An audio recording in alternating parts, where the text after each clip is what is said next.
My name is Mariano. In 2014, we met each other. We've been connecting ever since, working in various capacities, and now we're super excited to be able to launch Covico.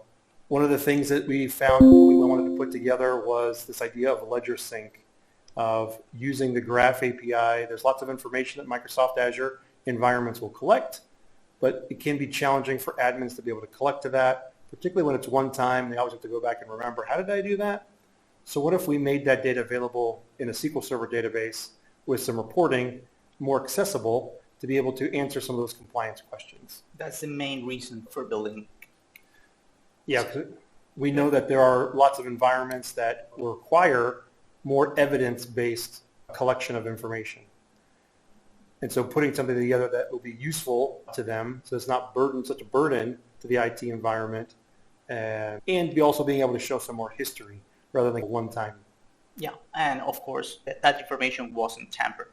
That's right. That's one of the Making goals that, as well. Making that tamper-proof. Automating that collection of data, making it available, allowing you to show some history, and then making that available like in a dashboard or something that's very easily accessible. That way you don't have to go hunting and pecking each time you need it. How the ledger sync, the idea works is that use the Graph API, connect to the Entry ID, grab those events, aggregate and consolidate that data into a database that is tamper-proof and give you some reports so you can do analysis and or show the proof that all of the events happen. There's quite a bit to put together, and we found out very quickly that we'd like to make sure that we're focusing on the needs that organizations have. The option might even exist to collect things outside of compliance, so we really like to understand better what some of your pain points are. Now, there are some neat things that can be done once this information gets collected.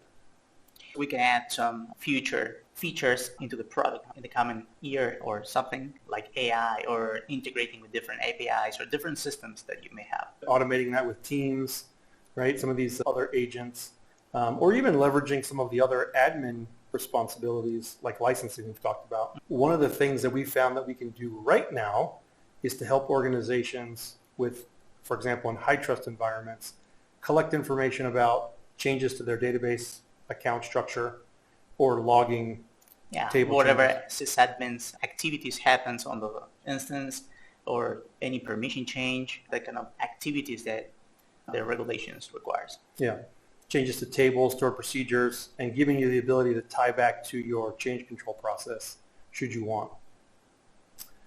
The most important thing, however, is then easy to understand reporting, right? And collecting of the logs is one piece, but then being able to kind of roll around in that log and make it available for an auditor is an important piece. And ultimately, the value add proposition for this with the SQL Server audit is ensuring that your auditor can read and understand it. So you've made it this far. Thanks for that. How can you help? We've mentioned we're looking for feedback, thoughts. If compliance is something that is part of your responsibility, we'd love to understand some of the gaps when it comes to the Microsoft environment that you might have. We hope your feedback. Yeah. Thanks for tuning in. We appreciate it. Thank you.